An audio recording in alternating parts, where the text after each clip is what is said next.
제7주차는 신앙으로 만드는 부부의 신세계라는 주제를 가지고 말씀을 살펴보고 있습니다.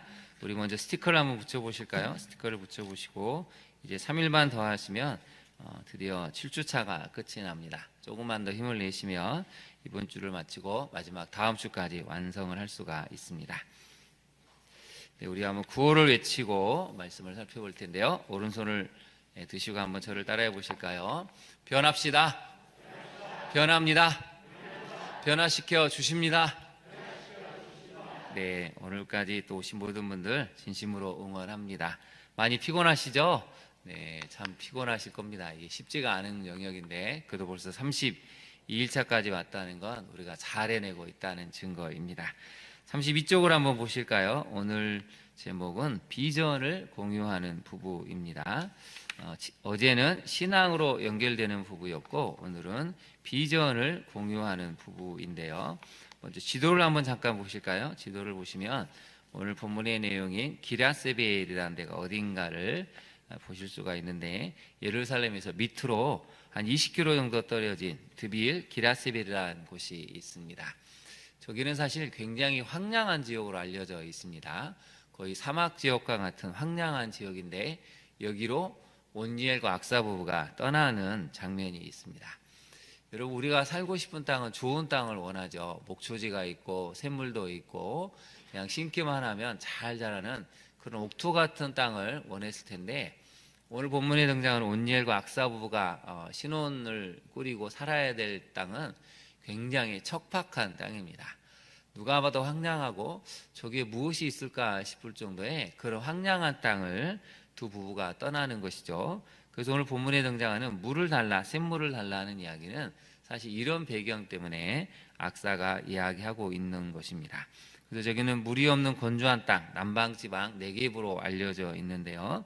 먼저 온니엘이라는 이름 뜻은 뭐냐면 하나님은 힘이시다, 능력이시다라는 뜻을 갖고 있습니다. 이 악사가 우리가 많이 익숙한 이름이죠. 보험회사 중에 악사보험이 있는데요. 악사는 발목걸이라는 뜻을 갖고 있습니다.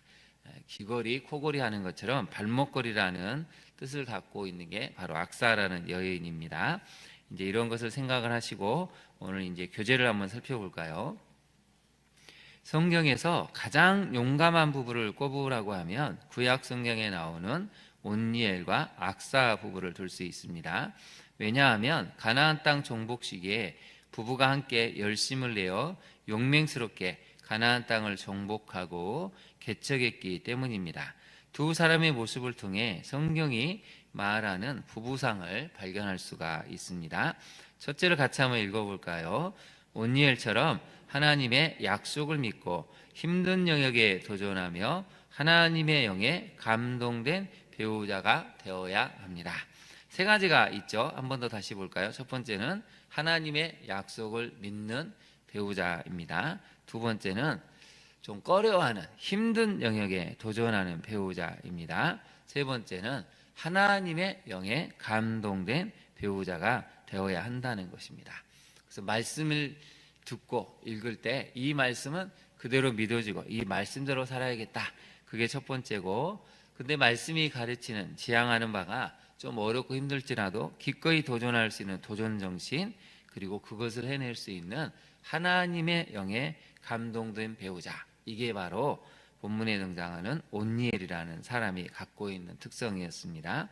가나안 땅 정복 시 기랴세벨은 이스라엘 백성에게 굉장히 완고하고 저항했기 때문에 점령이 쉽지가 않았습니다. 근데 왜 기랴세벨이 어려웠냐면 고대 역사를 살펴보면 여기에 큰 도서관이 있었다고 합니다.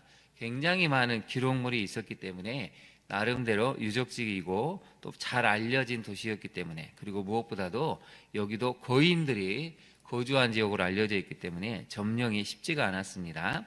이러한 상황을 타개하고자 갈렙은 기랴세벨을 점령한 사람에게는 자신의 딸을 주겠다고 약속합니다. 이때 온니엘이 나서서 하나님의 약속을 의지하고 그리고 기랴세벨을 점령합니다.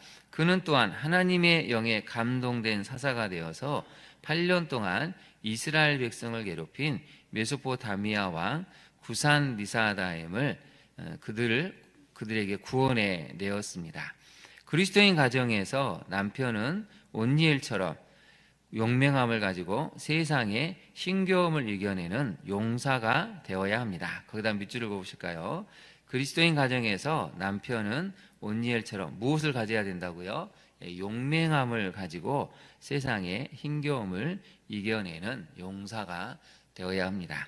근데 여러분, 여기서 용맹함은 막 싸움을 잘하는 뭐 전사 같은 걸 이야기하는 게 아니고, 앞에서 이야기했던 것처럼 말씀을 믿고 의지하고 하나님의 영에 감동되어 순종하는 것이 바로 용맹한 사람이라는 것입니다.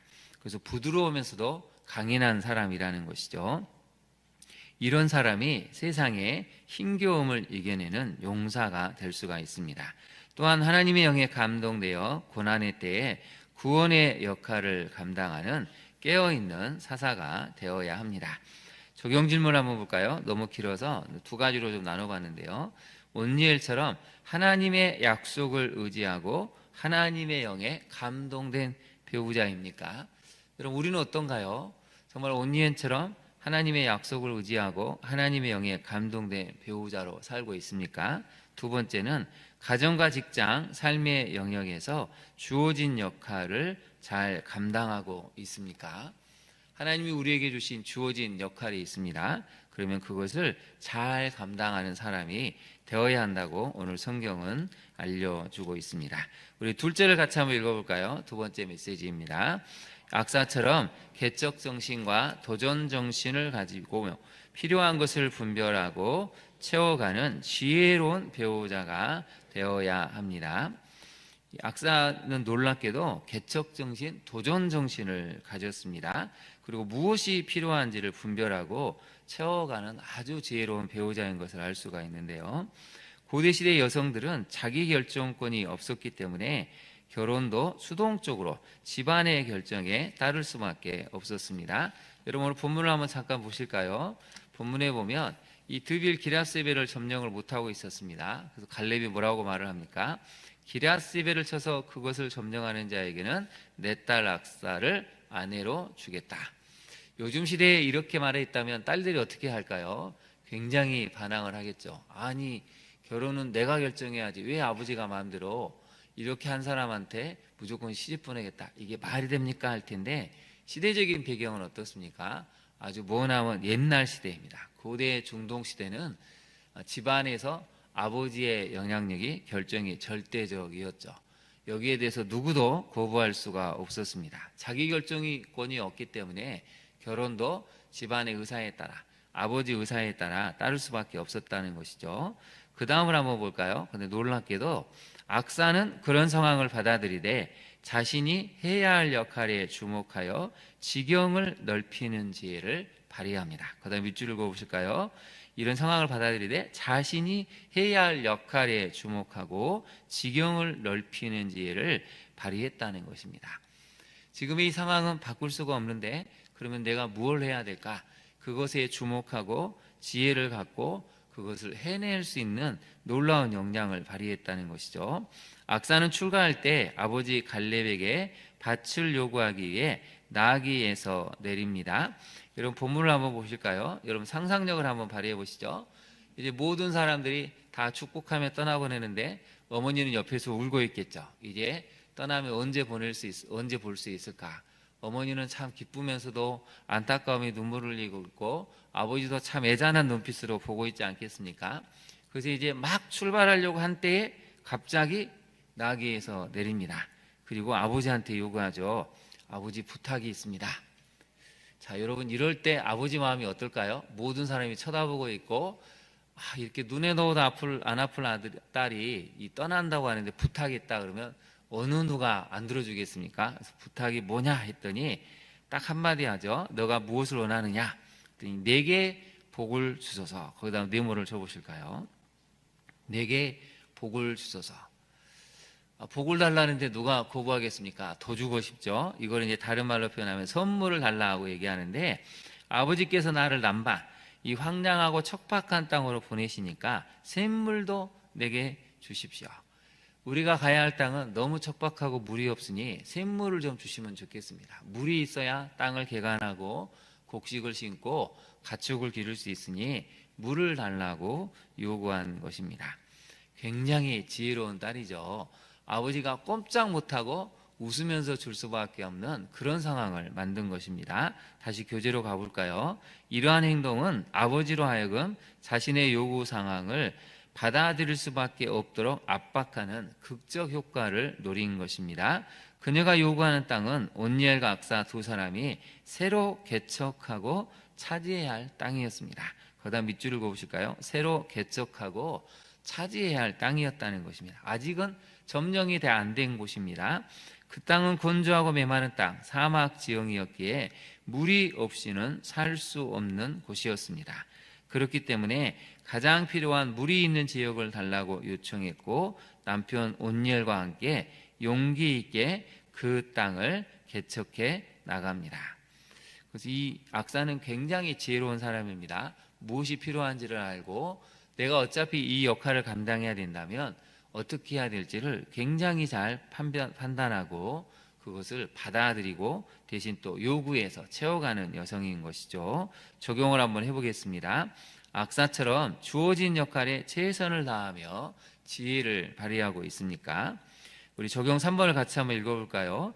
척박한 현실과 상황일지라도 부부가 함께 하나님 나라를 위해 힘을 모아 개척해 나가고 있습니까? 만약 악사가 좀 욕심이 많았다면 울고불고 막 투정을 했을 것입니다. 왜 이 땅으로 가야 되냐고. 근데 악사는 그러지 않았다는 것이죠. 그래서 여러분 거기다 한번 동그라미를 쳐보실까요? 척박한이라는 단어가 중요합니다. 우리가 살다 보면 여러분 척박한 삶을 맞닥뜨릴 수가 있습니다. 경제적으로 척박할 수 있고 관계가 좀 척박해질 수 있고 자녀로 인해 여러 가지 척박한 현실이 올 수도 있지만 오늘 악사와 온니엘은 한 가지는 분명하게 보여주죠. 아무리 척박한 현실일지라도 부부가 함께 힘을 모아서 비전을 공유해서 나아갔다는 것입니다. 그래서 여러분 부부는 비전을 공유하는 부부가 진짜입니다. 하나님 나라를 위해서 우리 가정에게 주신 비전, 우리 자녀에게 주신 비전, 우리가 다음 세대를 위해서 무엇을 해야 될까? 그 비전을 공유하고 마음을 모으면 어떤 척박한 현실도 이겨낼 수가 있습니다. 우리가 먼저 비전을 공유하는 사람이 되기를 원합니다. 무엇보다도 여러분의 자녀들이 비전을 공유하는 그런 남편 아내로 잘 성장해서 좋은 배우자를 만나서 악사와 온니엘과 같은 부부가 되어서 이 땅에 하나님 나라 지경을 넓힐 수 있는 믿음의 배우자로 성장할 수 있기를 진심으로 축원합니다. 기도하겠습니다. 하나님, 오늘은 악사와 온니엘 부부를 살펴보았습니다. 척박한 땅, 메마른 땅, 황량한 땅에 하나님 그 두 부부가 먼 길을 떠납니다. 그러나 현실에 굴복하지 않고 오히려 비전을 공유했기에 두 사람이 가는 그곳이 오히려 물이 흐르고 놀라운 이 숲을 이룰 수 있는 그 땅으로 바뀌었음을 깨닫습니다. 하나님, 어렵고 척박한 현실일지라도 부부가 한 마음이 될 때, 비전을 공유할 때 그곳은 마침내 하나님의 은혜가 흐를 수 있는 놀라운 땅으로 바뀔 수 있음을 깨닫습니다. 우리 자녀들이 이러한 정말 비전을 공유해 갈 수 있는 하나님 좋은 배우자로 성장할 수 있기를 간절히 소망합니다. 우리 자녀를 붙들어 주옵소서. 하나님 온니엘처럼 하나님의 약속을 믿고 힘든 영역에 도전하며 무엇보다도 하나님의 영에 감동된 믿음의 아들로 성장할 수 있도록 우리 아들들을 축복하시기를 원합니다. 또한 우리 딸들은 악사처럼 개척 정신과 도정 정신을 가지고 필요한 것들은 분별하며 채워갈 수 있는 뛰어난 역량과 지혜를 가진 여인으로 좋은 배우자로 성장할 수 있도록 우리 모든 성도들의 딸들의 이러한 복을 허락하여 주옵소서. 비전을 공유하는 부부들 때문에 이 땅이 하나님의 나라로 하나님의 의도로 변화될 수 있는 모든 가정들 또 이 땅이 될 수 있기를 간절히 소망합니다. 그렇게 만드실 우리 주님을 찬양하며 예수님 이름으로 기도합니다. 아멘. 하늘에 계신 우리 아버지, 아버지의 이름을 거룩하게 하시며 아버지의 나라가 오게 하시며 아버지의 뜻이 하늘에서와 같이 땅에서도 이루어지게 하소서. 오늘 우리에게 일용할 양식을 주시고 우리가 우리에게 잘못한 사람을 용서하여 준 것 같이 우리 죄를 용서하여 주시고 우리를 시험에 빠지지 않게 하시고 악에서 구하소서. 나라와 권능과 영광이 영원히 아버지의 것입니다. 아멘. 함께 기도하겠습니다. 여러분, 결혼한 우리 자녀들이 있다면 비전을 공유하는 부부가 되게 해달라고 기도해야 되겠습니다. 여러분, 이 땅에 많은 젊은 부부들이 비전이 그냥 물질이기도 하고 편안하게 누리는 삶으로 자꾸 가는 걸 보면 그게 나쁜 것은 아니지만 안타까울 때가 있습니다. 하나님 말씀에 기초해서 비전이 있을 때 필요한 물질도 주시고 하나님 주시는 형통한 삶을 갖게 됩니다. 하나님, 우리 자녀들이 말씀 가운데 비전을 공유하는 부부가 될 수 있게 해달라고 기도해야 되겠습니다. 아직 결혼하지 않은 우리 자녀들은 온니엘처럼 악사처럼 이러한 놀라운 역량을 가지고 좋은 배우자로 성장해서 또 뜻이 맞는 좋은 믿음의 배우자를 만나 결혼하고 가정을 꾸릴 수 있도록 믿지 않은 우리 자녀들, 손자, 손녀들을 위해서도 여러분 기도해 주시기를 바랍니다. 나라가 이제 대선 체제로 들어가는데 혼란이 빨리 극복이 되고 우리 경제를 회복시킬 수 있고 하나님 나라와 공의를 땅에 실현할 수 있는 좋은 지도자가 이 땅에 선출될 수 있게 해달라고 우리가 기도해야 될 텐데요. 우리 주님의 이름을 3번 부른 다음에 함께 기도하도록 하겠습니다. 주여, 주여, 주여.